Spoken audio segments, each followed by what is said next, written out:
El objetivo de la intervención que nosotros queremos realizar en la tarde de hoy, aprovechando esta importante reunión, que creo que es una reunión que habrá que sistematizar en el sistema de trabajo, por la importancia que tiene el trabajo de las asambleas municipales del Poder Popular en las condiciones actuales, pretende compartir con ustedes todo un grupo de criterios que hemos estado trabajando con el Buró Político, con el Secretariado, con los compañeros de la Dirección de la Asamblea Nacional del Poder Popular y también con el Consejo de Ministros, y que tienen que ver con los resultados que han tenido los encuentros y con un grupo de enseñanzas, de aprendizaje, de reflexiones a las que nos han llevado los encuentros que hemos realizado con representantes de diferentes sectores de nuestra sociedad. Por lo tanto, vamos a concentrar esta intervención en un grupo de aspectos fundamentales. Primero, daremos algunos elementos sobre la situación del país y después vamos a entrar hablando directamente en cómo nosotros vemos que debe ser el trabajo del poder popular, defendiendo ese concepto de poder del pueblo, poder popular, y en virtud de eso vamos a plantear también lo que nos parece que son las prioridades para el trabajo en este momento y algunos elementos ya, digamos, conceptuales y prácticos en materia de desarrollo del poder popular y sobre todo la participación popular. Bueno, vamos a comenzar por hablar de la situación del país.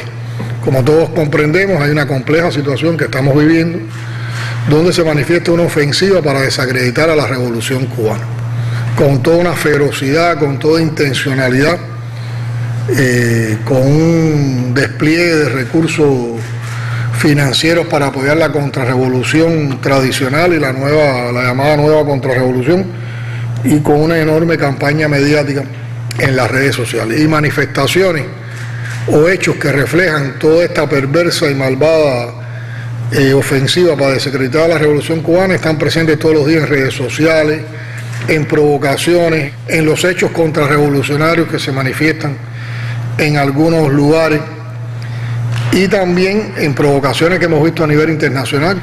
A esta ofensiva nosotros tenemos que enfrentarla con mayor articulación, como hemos venido trabajando desde el partido en las redes sociales, y con un enfrentamiento efectivo a la contrarrevolución desde la vigilancia revolucionaria, desde la Guardia Administrativa, desde la Guardia Sederista y desde la Guardia Obrera. Estamos en un momento donde la vigilancia revolucionaria es vital. Por otra parte, esta compleja situación tiene que ver mucho con el recrudecimiento del bloqueo. Desde las 243 medidas aplicadas por Trump a partir fundamentalmente del 2020 y que han sido mantenidas por el presidente Biden en una manera oportunista para responder a intereses electorales. Peor aún, Biden públicamente trata de despegarse del discurso de Trump y sin embargo aplica la misma política de Trump. Y realmente a nosotros eso nos ha provocado una situación difícil. Yo en otras ocasiones he explicado toda la situación que tenemos con los limitados ingresos en divisa, la poca disponibilidad de divisa que tenemos para enfrentar las principales situaciones del país, que también ocasionan desabastecimiento, y ya estamos sufriendo el tema de los desabastecimientos por parte de la población en un tiempo prolongado. Por eso estamos insistiendo en que nosotros toda esta situación de limitación de recursos y de problemas del comercio interior lo tenemos que enfrentar reanimando la economía. Por eso hemos ido dando pasos ahora que vamos avanzando con más seguridad en el enfrentamiento a la COVID a partir del impacto de la vacunación y reanimando la economía tanto en lo estatal como en lo privado. La apuesta que tenemos a que el turismo inicie al final de la primera quincena del próximo mes y que nos empiece a entrar también una cantidad importante de divisas por el turismo, lo que podamos lograr con la exportación de vacunas, tomando en cuenta que ya hemos producido todas las vacunas que necesitamos para inmunizar de manera completa a la población cubana, potenciar la producción nacional de alimentos y trabajar en función del ahorro energético. Hay que también trabajar para que en el mercado se pongan producciones nacionales que existen, tanto del sector estatal como del sector no estatal. La propia medida de la comercialización de los productos agropecuarios debe seguir estimulando la producción alimentaria y su presencia en el mercado, y la apertura de la economía y ahora ya la aprobación de las primeras pymes, o sea, donde ya empiezan a jugar una dinámica todos los actores económicos, los estatales y los no estatales, eso debe implicar una mayor oferta de bienes y servicios en el tiempo inmediato y por lo tanto tendremos más satisfacción de la población. Como parte de la escasez de divisas, no hemos tenido el dinero para asegurar actividades económicas importantes, entre ellas el sistema electroenergético nacional y particularmente lo relacionado con la generación eléctrica. Por eso estamos sufriendo reiteradas y casi diarias afectaciones producto de problemas tecnológicos que tienen que ver con déficit de piezas de repuesto para enfrentarla, tiene que ver con la deuda que hay en mantenimiento y reparaciones generales de nuestras principales plantas generadoras y también tiene que ver con algunos elementos de ahorro. Hay que decir que se ha incrementado notablemente la demanda eléctrica en el pico. Hay que revisar algunos elementos de atención a los trabajadores del sector electroenergético y de la cultura de trabajo en las centrales electroenergéticas. Y todo esto ha provocado apagones indeseables que irritan a la población, que nos crean situaciones complejas, y lo cual será compensado en la misma medida que hemos avanzado con algunos financiamientos para resolver los problemas tecnológicos, con la continuidad que habrá que darle en el plan del próximo año a esta situación, pero también tenemos que insistir mucho en la necesidad de ahorrar, de ser más eficientes en el ahorro y por otra parte en lograr una adecuada rotación para evitar afectaciones prolongadas o sobrecarga en los mismos circuitos ante la presencia de los apagones. El otro suceso que ha complejizado esta situación es la pandemia. Ustedes conocen todo lo que hemos sufrido con la pandemia. Si en algo se ha manifestado la perversidad de esa política genocida del gobierno de los Estados Unidos es haber mantenido estas medidas en condiciones de pandemia, asfixiando, sofocando a un pueblo, condenándolo a morir en las condiciones de pandemia ante la situación que hemos presentado. Pero bueno, la pandemia, tenemos experiencia de cómo enfrentarla. Ahora para nosotros es vital concluir la campaña de vacunación. Debemos concluir casi con más del 80% de la población vacunada en el mes de septiembre. Hemos cerrado octubre con casi todo lo que es posible vacunar vacunado, por lo menos en primera dosis, y ya de ir cerrando a principios de noviembre con las 3 dosis. Pero ya los efectos de la inmunidad que se va logrando en la población con los efectos de la pandemia se aprecian en varias provincias, las primeras y las que más han vacunado, y que fueron provincias que estuvieron muy complicadas: La Habana, Cienfuegos, Matanza, Santiago de Cuba, Guantánamo, Ciego de Ávila. Empiezan a bajar sostenidamente el número de casos diarios, empiezan a haber menos fallecidos también, y otras provincias empiezan a tener también un comportamiento de disminución, como es el caso, por ejemplo, de Artemisa. Toda esta situación nos crea también un problema de insatisfacciones en la población, y esto requiere entonces mucha sensibilidad, mucho trabajo con las personas, trabajo diferenciado persona a persona, mucha atención a los problemas de la población, a los planteamientos de la población, el trabajo de reanimación de los barrios, que es reanimación de los barrios, trabajo comunitario y social, y en ningún momento intervención, que eso ofende a los barrios,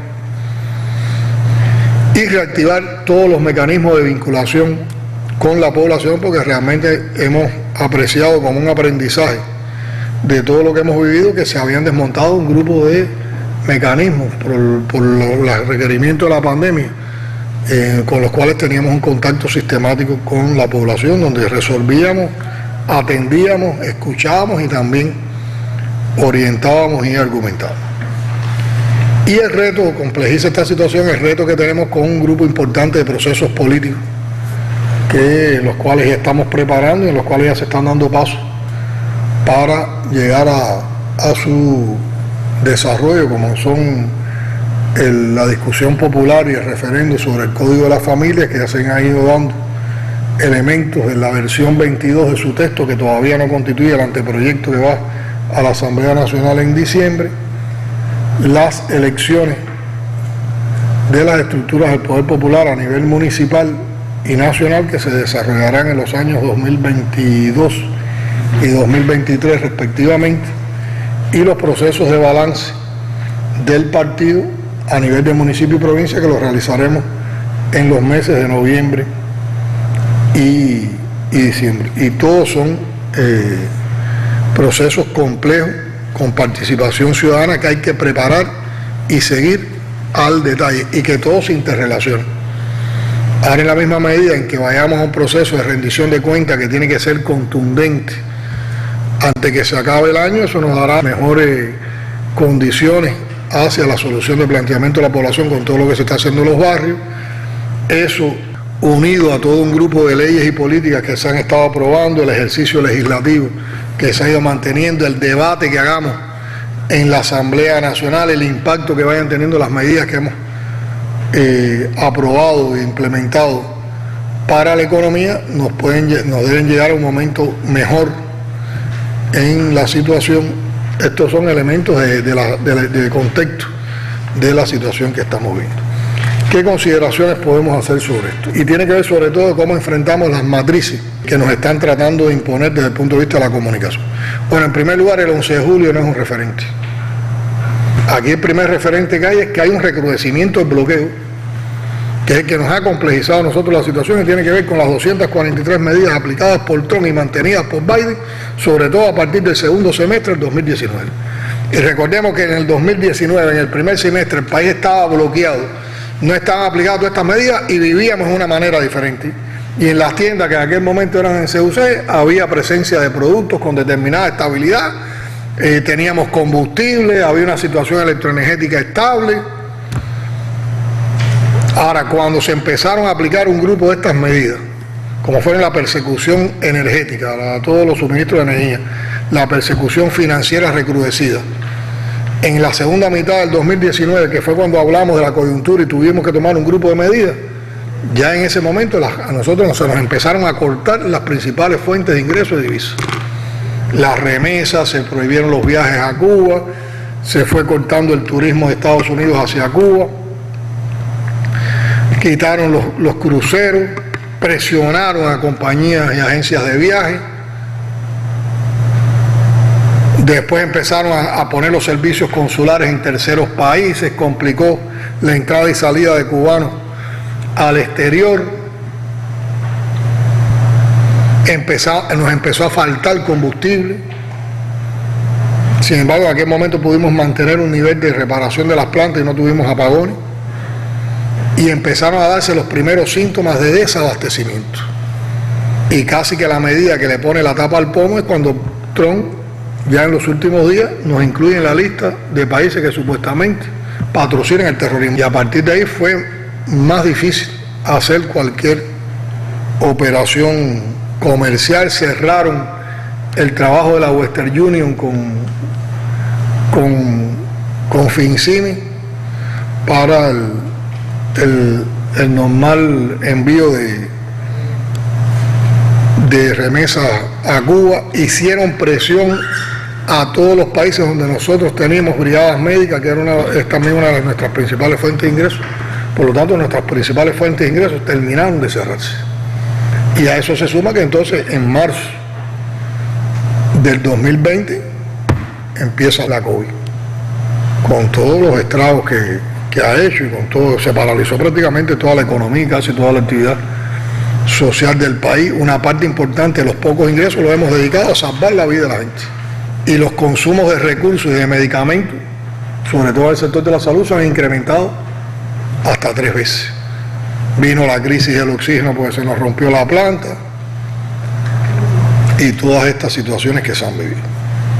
Y el otro referente, que es el fundamental, es todo el debate que se realizó antes del 8º Congreso del Partido y el debate y lo que aprobó el 8º Congreso del Partido.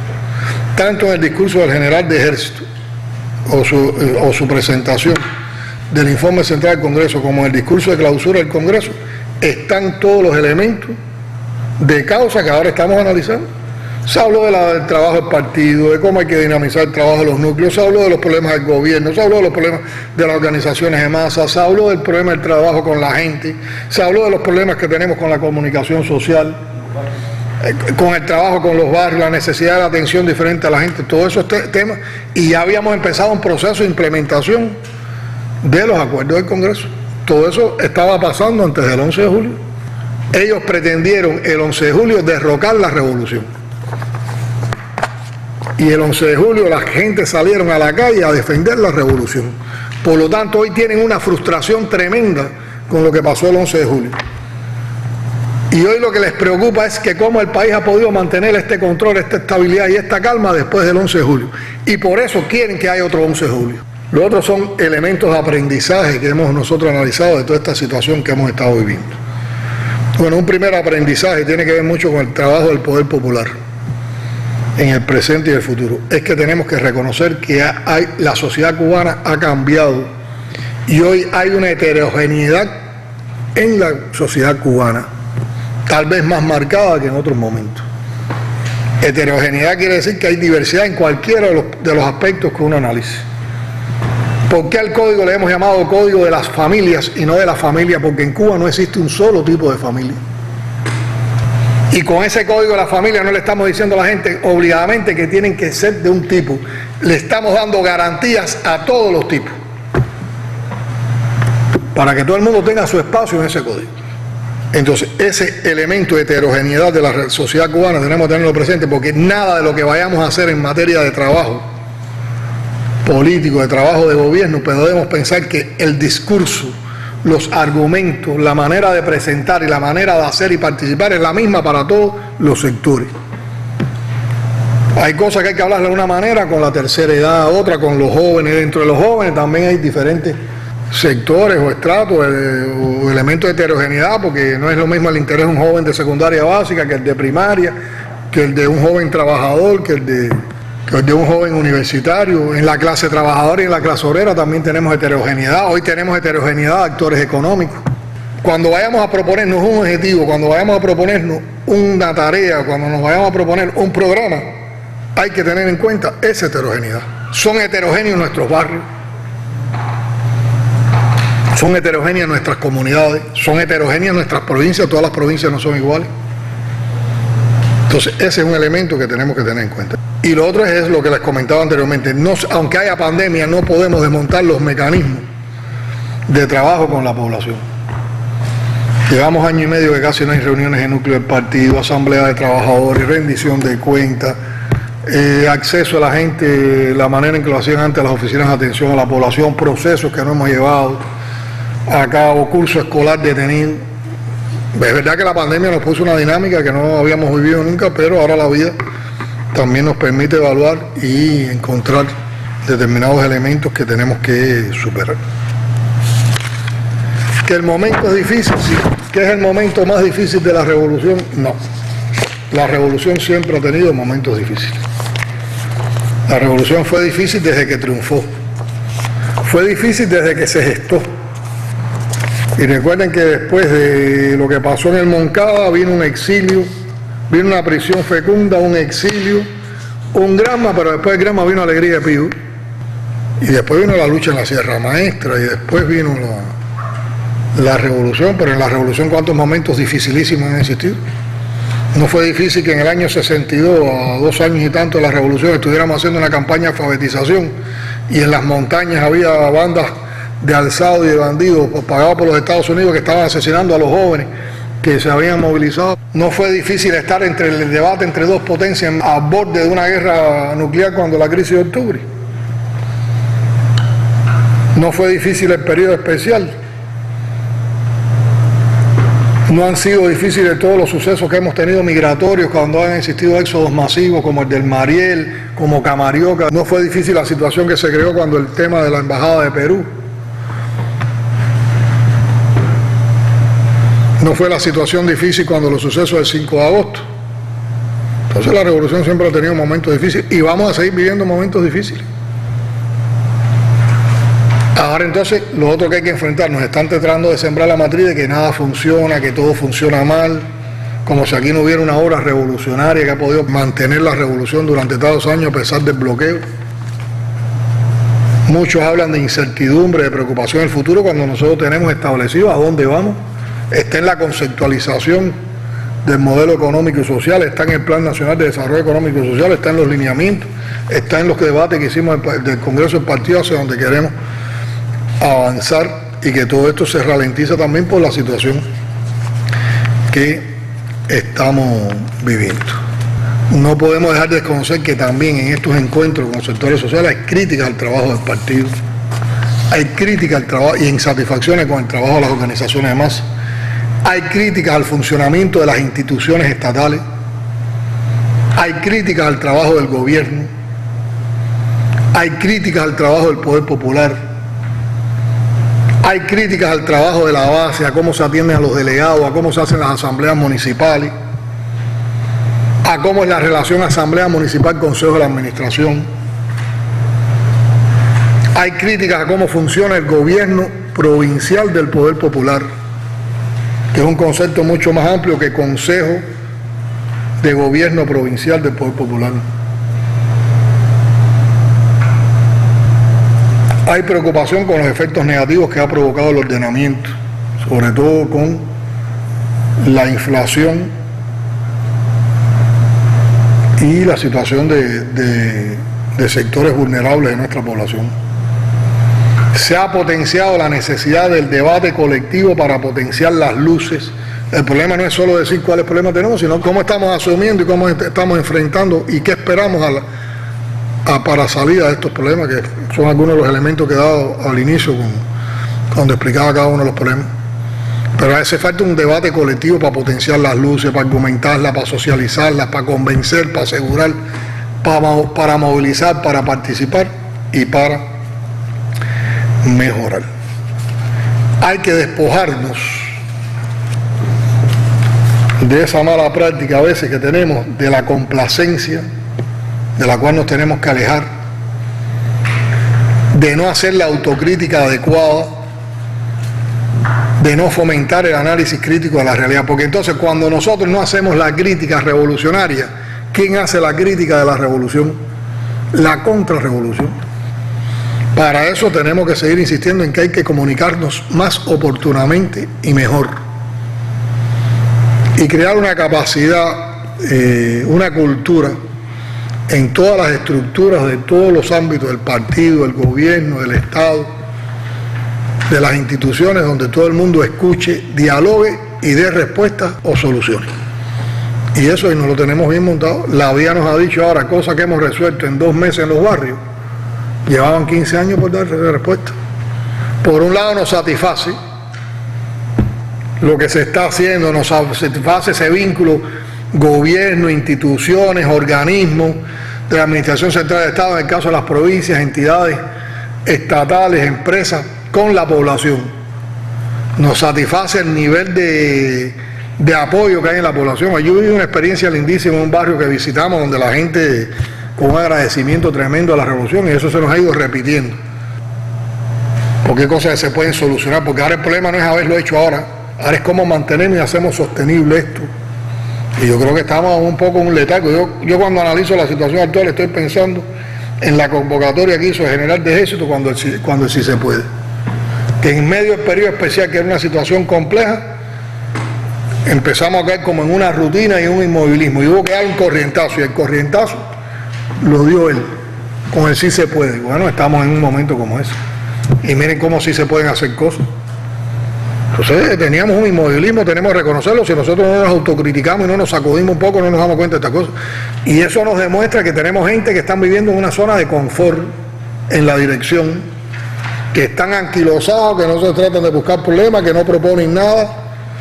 Lo que ya una vez discutimos, la gente que está nada más que esperando orientaciones, como dicen, desde arriba.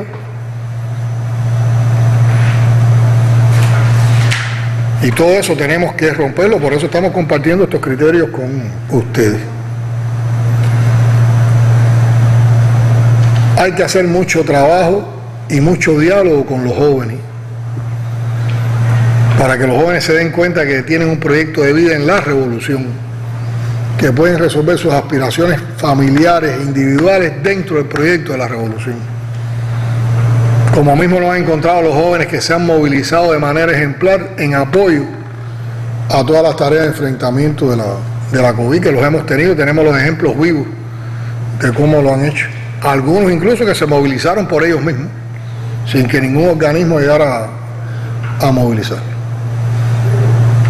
Tenemos la necesidad de proponer e implementar medidas para resolver los problemas. Hemos hecho algunas, yo todavía estoy insatisfecho con las que hemos propuesto y además con el nivel de implementación que tienen. Hay que seguir viendo qué otras cosas podemos hacer que dinamicen sobre todo a las fuerzas productivas y que se trasladen en más opciones de servicios y de ofertas para la población de bienes y servicios. Hay que potenciar el trabajo en las comunidades. En las comunidades vive la base social de la revolución. Viven las familias que surgieron de las familias que antes de la revolución eran una mayoría desposeída y que la revolución les dio dignidad. La revolución ante todo ha sido una obra de justicia social. Cuando uno quiere sintetizar en qué es el socialismo cubano es una obra de justicia social. Y con el socialismo que nosotros buscamos, la justicia social, la máxima justicia social posible. Eso lo dijo Fidel. Ahora, para tener más justicia social y para poder hacer sostenible esa justicia social que hay que tener, fortaleza económica, invulnerabilidad económica. Y ahí es donde tenemos que centrarnos también. Pero esta base social no la podemos olvidar. Y en esa base social hay mucha gente que están viviendo hoy mal.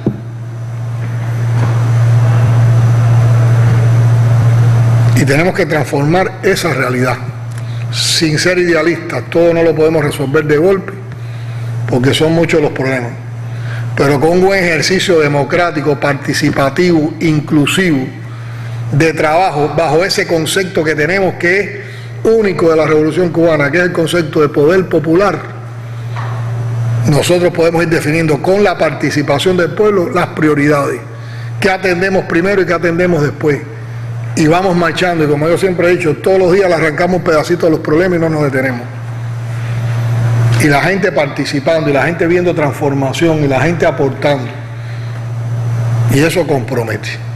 Por eso, de todas estas consideraciones, y yo creo que la fundamental, y es la que me quiero detener ahora en la explicación, es cómo nosotros aprendemos a defender el concepto de poder popular. Y cómo lo hacemos intrínseco para poderlo defender. Y lo primero que tenemos que entender que es poder popular en las condiciones de Cuba.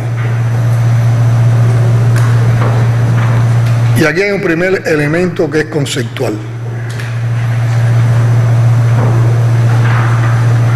Con el trabajo del sistema del poder popular, nosotros lo que tenemos que hacer es política. ¿Y qué quiere decir hacer política? Y para hacer política, el que primero tiene que conducir cómo hacer la política es el partido. Esa es la gran responsabilidad del partido en la sociedad. Esa función rectora es eso, hacer la política. Pero esa política la tenemos que hacer entre todos. Primero, la política es determinar las contradicciones. ¿Cuáles son los problemas contradictorios que tenemos en la sociedad? Pero para determinar las contradicciones hay que estar observando la sociedad, hay que estar participando con la sociedad, hay que estar metido en los lugares donde se generan esas contradicciones. Si no, las contradicciones están y no las vemos. Cuando determinamos las contradicciones hay que estudiarlas y hay que profundizar en sus causas.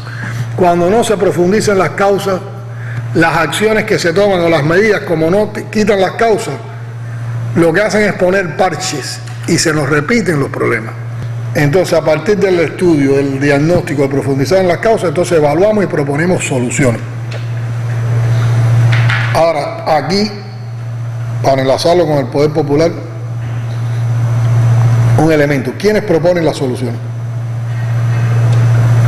Los que estamos sentados arriba en ocupando un grupo de responsabilidades en determinadas instancias, no. Eso no es poder popular. Nosotros tenemos que compartir la discusión, o sea, determinar las contradicciones, estudiar y profundizar en sus causas, tiene que ser un ejercicio participativo con la población. Y de ese ejercicio participativo van a surgir entonces las soluciones. Entonces, a los que dirigimos con esa participación popular nos toca organizar esas soluciones. Y después tenemos que ir de nuevo a compartir con la población qué cosas vamos a llevar adelante, tener en cuenta sus criterios, enriquecerlos, convencer, y entonces es cuando entramos a convocar a movilizar, logramos participación, logramos soluciones y después también con participación popular evaluamos resultados y vamos retroalimentando para perfeccionar. Eso es hacer política. Eso nos enseñó Fidel. Eso nos enseñó Fidel. Ese era el método de Fidel. Y por supuesto después potenciado por el general de éxito. Eso es lo que nos han enseñado los líderes de la revolución, cómo hacer política, cómo hacerlo todo desde la política. Eso es lo que distingue a la revolución de otros procesos. Aquí las soluciones no pueden ser administrativas, aquí las soluciones no las pueden determinar 3 o 4 gente que estén en una determinada estructura sin contar con el pueblo, porque entonces no hay participación popular y no hay representación del pueblo y nos equivocamos y la vida nos ha dicho en los últimos tiempos cuántas cosas cuando no las hemos llevado a criterio de la población nos hemos equivocado tomando las decisiones. Bueno, ese es un primer elemento conceptual que tenemos que trabajar sobre la base de hacer política. La convicción de que esto requiere de un trabajo especial con la población y en especial con la juventud.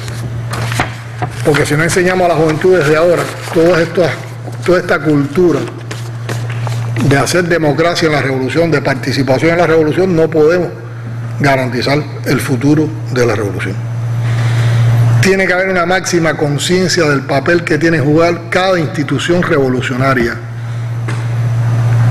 Miren, la manera más directa en que la población aprecia la revolución o percibe la revolución es la manera en que interactúa con las instituciones revolucionarias.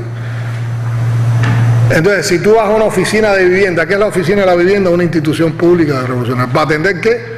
Un problema tan complicado como la vivienda. Si esa institución funciona mal, la gente entonces pierden la confianza y la credibilidad en la revolución por ese funcionamiento institucional. Entonces, el papel de las instituciones es fundamental. Lo otro, en los momentos que estamos y por esa heterogeneidad, aquí hay que trabajar en concreto con cada ciudadano, uno a uno. Hay que convencer y hay que persuadir. Para eso tenemos que prepararnos bien, sobre todo los que dirigimos, con la convicción de que tenemos la razón, de que defendemos lo más justo, de que vamos a la causa real de los problemas. Eso nos permitirá desmontar las mentiras que hay en las redes, reconocer nuestras insuficiencias, dar las luces y demostrar lo que podemos perder si no hay revolución en Cuba. Y para eso hay que profundizar en los conocimientos, en las ideas de lo que pasa aquí y también vamos a compararlo con el mundo. ¿Por qué cuando Europa empezó con la pandemia no le pusieron un ojo a Europa y cuando este país pequeño, bloqueado, en medio de pandemia, también envió lo que no ha hecho nadie, médicos a esa Europa que estaba? Cuando el epicentro era la Lombardía, ahí estaban los médicos cubanos. Vamos a comparar las cosas también y vamos a sacar las verdades. Tenemos que ser francos, tenemos que ser valientes, tenemos que ser veraces y tenemos que ser autocríticos. Hay que desarrollar una mentalidad dialéctica y flexible.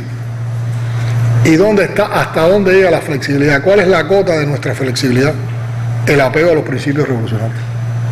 Aquí lo que no se pueden violar son los principios revolucionarios. No admitir oportunismo o pragmatismo, pero no podemos ser dogmáticos. Y no podemos pensar que siempre la solución para un mismo problema era la que fue en otro momento, porque ha cambiado el mundo y hay otros elementos. Ahora, ¿dónde rompemos con principios revolucionarios? Ahí no hay arreglo. Ahí no hay arreglo. Para eso hay que pertrechar de ideas y sólidos argumentos en nuestros cuadros. Hay que salir y visitar a conversar con cada persona en cada lugar. Se aprende mucho cuando uno habla con la gente y las oye. Hay que discutir, hay que explicar, hay que enseñar, hay que educar. Y definitivamente tenemos que ganar el tiempo perdido por la rutina, el esquematismo y la falta de vínculo con la base que en las condiciones de pandemia se ha acrecentado. Y siempre reconocer la dignidad y la resistencia del pueblo, su talento y sus potencialidades. Porque ese pueblo que lleva meses o un año y medio con pandemia, casi 2 años, con unos desabastecimientos brutales, y los últimos meses con apagones molestos, sigue creyendo en su mayoría en la revolución. Esa dignidad, esa resistencia la reconoció López Obrador cuando dijo que la resistencia y la dignidad del pueblo cubano merecían ser reconocidas como patrimonio de la humanidad. Eso hay que reconocerlo y hay que tenerlo en cuenta. Bueno, en función de todas estas consideraciones, ¿dónde nosotros creemos que hay que centrar prioridades ahora? Bueno, tenemos que perfeccionar las relaciones gobierno-pueblo. Cuando hablo aquí de gobierno, porque ahora estamos aquí con la Asamblea, pero es del partido, del Estado, del gobierno con el pueblo. Y que realmente seamos uno solo. Hay que perfeccionar el trabajo con los cuadros. Hay que desarrollar el concepto de poder popular, que es al último que me voy a referir. Hay que fortalecer, por todas estas cosas que hemos explicado, el papel de las instituciones. Hay que diseñar espacios y formas de participación de la población. Primero los que ya tenemos, que hay que aprovecharlos bien, y otros que tendremos que diseñar. Hay que perfeccionar la comunicación social. Hay que enfrentar con efectividad la corrupción. La hemos enfrentado, pero no hemos sido eficaces. Hay que lograr efectividad también en el enfrentamiento a la corrupción. Hay que sistematizar el diálogo con los diferentes sectores sociales a todos los niveles. Todo el mundo tiene que estar dialogando con los sectores sociales. Lo iniciamos nosotros, pero miren, ya la Unión de Jóvenes Comunistas está reuniéndose con sectores sociales, pero lo tienen que hacer todas las estructuras del gobierno, del partido, del Estado. Hay que perfeccionar los mecanismos de atención a la población. Hay que potenciar las relaciones entre los organismos de la Administración Central del Estado, las ODEs y las empresas. No puede existir, que nos ha pasado, que se aprueba aquí una medida en el Consejo de Ministros, que es el gobierno central, y el máximo órgano del gobierno central, ejecutivo administrativo, que se apruebe un grupo de medidas y que todavía hay empresas en un municipio que no conocen las medidas que estamos planteando. Y no podemos permitir que se apruebe una norma en el gobierno del rango que sea y que por el medio una OCDE hace una resolución ya limitando a las empresas subordinadas una parte de esa norma. No, la norma se aplica y las OCDE y las empresas la tienen que aplicar como la aprobó el Consejo de Ministros. Nadie tiene que hacer por el medio ningún tipo de corrección ni ningún tipo de limitación para aplicar eso. Y eso nos ha pasado. Eso nos ha pasado. Hay que potenciar el trabajo social comunitario. Hay que proponer y aprobar, y es una cosa que ya se indicó y se está trabajando intensamente en ello, a proponer y aprobar las competencias que tienen que tener ustedes en los municipios para de verdad ejercer la autonomía que les da la Constitución. Todo lo que hay que descentralizar hacia los municipios se está estudiando para ya aprobar eso. Hay que ejercer control sobre el cumplimiento de las políticas aprobadas. No puede ser que aprobemos políticas y después no se controle la implementación. Ahora mismo cuando hemos ido al trabajo de los barrios, que ha salido el tema de los subsidios para un grupo de personas vulnerables, entonces un monto de subsidio que no se ha empleado y entonces tenemos atrasado el plan de vivienda y la respuesta a esas personas. Pero cuando hemos ido a ver otros problemas con los vulnerables, hay programas sociales aprobados con políticas aprobadas y no se gastan los recursos aprobados en el plan para atender a esas personas vulnerables y la gente sigue vulnerable. Y esto nos conduce también a la siguiente criterio. Tenemos que revisar y tenemos que proponer desde ustedes en la base la aprobación de nuevas políticas para enfrentar la vulnerabilidad en personas, en familias, en comunidades y orientadas a dos sectores fundamentales: jóvenes y tercera edad. Y nosotros tenemos que distinguir cuáles son las políticas que tenemos que aplicar. Ya hay un primer levantamiento de políticas para los jóvenes, eso lo pasan ustedes que se están trabajando, y hay que revisarlo. Bueno, hemos estudiado todos los programas que potenció el comandante en jefe, cuáles existen, cuáles no existen, cuáles hay que perfeccionar. Hay que evaluar y proponer el fortalecimiento de la educación, la salud y otras actividades sociales, independientemente de nuestras conquistas sociales, del carácter emancipador de nuestra concepción de la educación y la salud. La pandemia nos demostró que en la salud todo no estaba tan bien y hay cosas que han funcionado mal, y en la educación también un grupo de problemáticas que tenemos hoy de incomprensión de los jóvenes. Algunos problemas tienen que ver también con la manera en que los hemos preparado en la escuela, además de la formación en la que interviene la familia y el resto de la sociedad. Entonces, con todos estos elementos ya de situación, de contexto, de consideraciones sobre ese contexto, que nos permiten arribar a qué temas tenemos que priorizar en los momentos actuales, entonces vamos a hablar un poco cómo esto lo hacemos desde el poder popular, defendiendo ese concepto de poder popular. Y para eso lo primero que tenemos que esclarecernos es de qué es el concepto del poder popular. Recuérdense que en el mundo se habla mucho de la división de poderes. El poder legislativo está generalmente en las instituciones que aprueban leyes, el poder ejecutivo en el gobierno, o sea, lo que hace la parte ejecutiva administrativa, y el poder judicial en los tribunales. Pero en Cuba no se trabaja con la división de poderes, se trabaja con la unidad de poderes, a través de órganos que tienen funciones diferentes. Porque el concepto de poder que se usa en Cuba, en la Revolución Cubana, es el concepto de poder popular, que está subordinado o se construye ¿con qué? En el concepto de soberanía popular.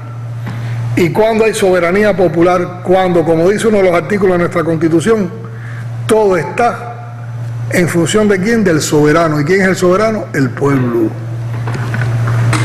Y como es el pueblo, todos esos poderes se desarrollan a través de la participación del pueblo y de las instituciones o los órganos que representan al pueblo. Y ahí después vamos a ver dos elementos, cómo el pueblo participa de manera directa y cómo el pueblo participa de manera indirecta. Y ese concepto es fundamental por lo que le explicaba anteriormente. Si nosotros todo lo que hacemos no lo hacemos a partir de lo que el pueblo propone, de lo que el pueblo analiza, de lo que el pueblo necesita, y decidimos en función de lo que ese pueblo y de lo que nos plantea el pueblo y los representantes de ese pueblo, y entonces nos sentamos 3 o 4 gente en una mesa a decidir, ahí se rompe el concepto de poder popular. Porque ahí los que están decidiendo no son los que representan al pueblo, ni están representando al pueblo.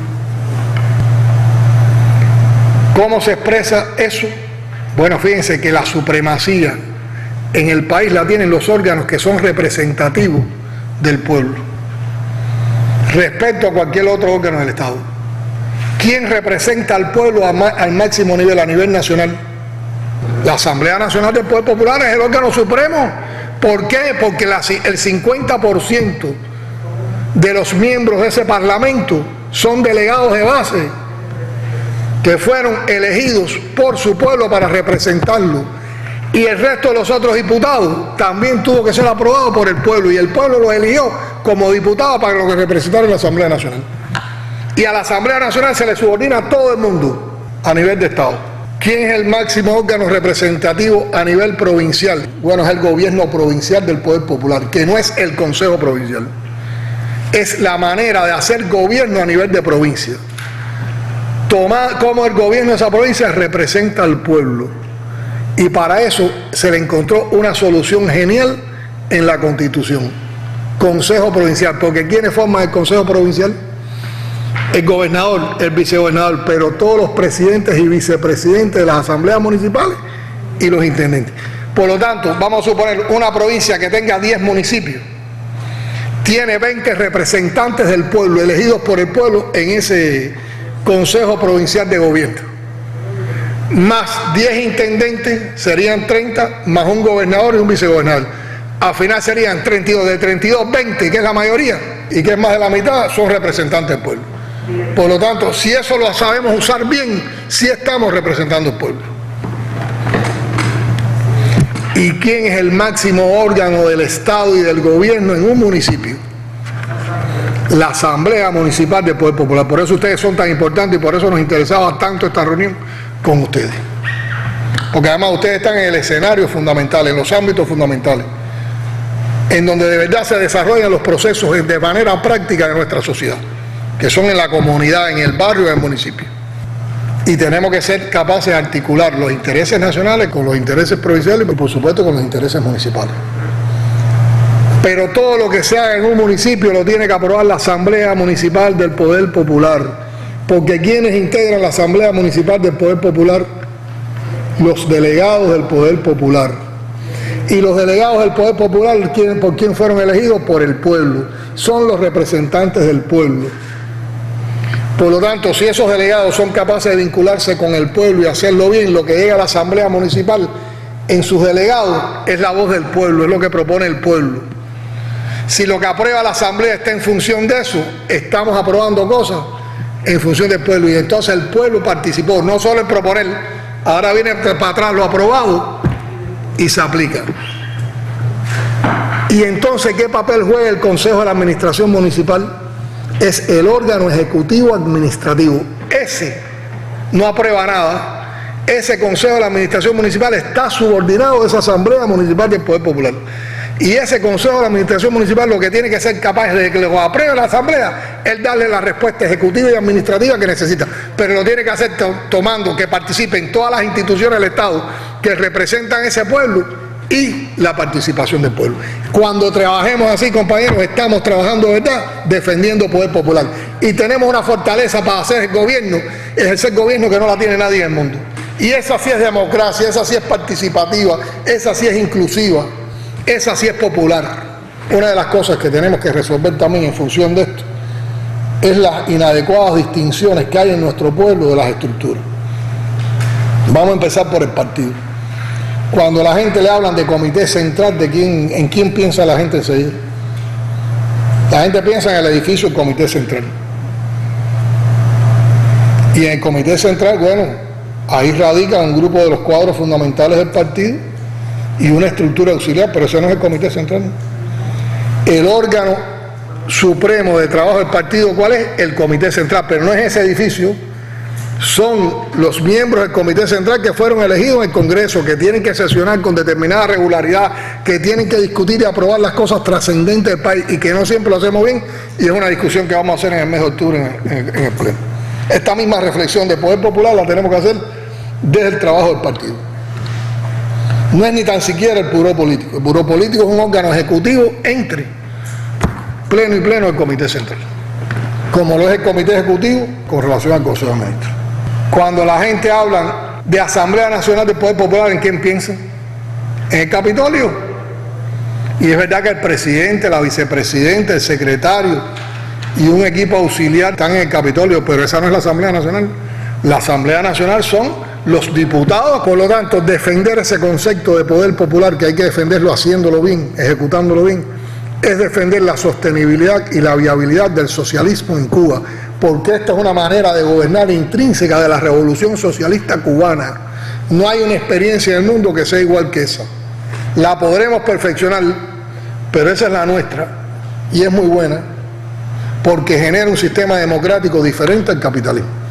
Por lo tanto, todo lo que estimule, promueva y realice la participación popular tiene importancia defensiva, defiende, y constructiva, construye para el socialismo, la emancipación social y nacional. Por eso es importante defender ese concepto de poder popular. El gobierno en la provincia es el gobierno provincial del poder popular, y en el municipio es la asamblea. En la asamblea es más, la asamblea es Estado y es gobierno, tiene funciones de Estado y de gobierno. La asamblea es normativa y es representativa. Ese concepto de poder popular es el que garantiza la dimensión del principio de soberanía popular, que, como dice un artículo de la Constitución, el poder proviene de la soberanía que reside intransferiblemente ¿en quién? En el pueblo.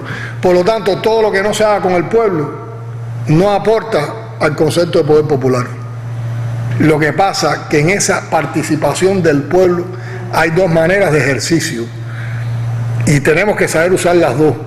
El ejercicio directo, cómo el pueblo participa directamente, cuando participa en las elecciones, en un referendo, en consultas populares. Tú puedes hacer una consulta popular, no la tienes que hacer con toda la masa del pueblo, la haces con en determinados sectores, las rendiciones de cuentas, la revocación y otras formas de participación democrática que tenemos, porque además cada uno de nosotros como pueblo participa en diferentes momentos. Uno participa como trabajador, como sederista, como afiliado a un sindicato. Todas esas son maneras de participación. Lo que pasa es que para eso tiene que funcionar todas esas maneras. Los órganos de poder representativo se conforman mediante mecanismos democráticos y están sujetos al control popular. Y esta es otra de las maneras de participación, que haya control popular. Y aquí hay que enfocar una cosa. A veces algunos cuadros de nosotros plantean que los mecanismos de participación popular es como si le estuviéramos dando un chance al pueblo. No. Aquí no hay concesión. El problema es que el concepto de poder popular plantea como elemento imprescindible la participación del pueblo. No es un favor que le estamos haciendo al pueblo, al contrario. Cuando no lo hacemos así, estamos violando la soberanía. Y cuando trabajamos con esa unidad, indudablemente podemos también lograr una unidad de acción política e ideológica. Entonces, por eso es importante entender esto para articular y promover en los espacios municipales y comunitarios las formas participativas para satisfacer la necesidad de los ciudadanos. Y hay que buscar que entonces las estrategias de desarrollo municipal integrales sean un resultante de la participación de la comunidad como objeto. ¿Por qué es objeto? Porque está en función de solucionar los problemas de esa comunidad, de las personas de esa comunidad. Como sujeto, ¿por qué son sujetos? Porque participan, aportan. ¿Y por qué son protagonistas de la gestión? Porque ellos también desarrollan ese proceso de gestión y de transformación. Y un último elemento sobre participación. Cuando vayamos a ordenar la participación, cuando propongamos diseñar un mecanismo de participación, una acción de participación de la población, para no perdernos, un método, puede haber otro, o por lo menos una guía podría ser esto. ¿Para qué se participa? Y ahí estoy buscando el contenido del objetivo. Bueno, vamos a participar para resolver el problema de la producción de alimentos en la comunidad. Entonces, si es para la producción de alimentos, que es el objetivo y el contenido, ¿quiénes van a participar? Bueno, las formas estatales de producción que tenemos en la comunidad, las no estatales, la mini industria, ver qué trabaja por cuenta propia participa y ver en qué momento tenemos que dar apoyo con movilizaciones populares. ¿Por qué se participa? ¿Qué motivaciones, qué valoraciones, qué experiencias tenemos? Bueno, porque tenemos poca comida y tenemos que resolver el problema de la comida, porque nos interesa resolver el problema de la comida, porque hay uno que tiene un proyecto para una mini industria para producir determinada cosa. Para bajar los precios. Ajá, para bajar los precios. ¿Dónde se participa? ¿En qué ámbito, en qué espacio, en qué dimensiones? ¿Cómo participamos? ¿Mediante qué vías? ¿Mediante qué instrumentos? ¿Mediante qué mecanismos? ¿Mediante qué procedimientos? ¿En qué calidad participamos? Representando, dirigiendo, como funcionario, como empleado, como trabajador, que al final hay que lograr que haya diferentes roles en esa participación. Y lo más difícil, cómo se articula y entonces se encausa esa participación, que es convenciendo, argumentando, movilizando y dando el espacio para participar. Y esas eran las ideas que queríamos compartir con todos ustedes.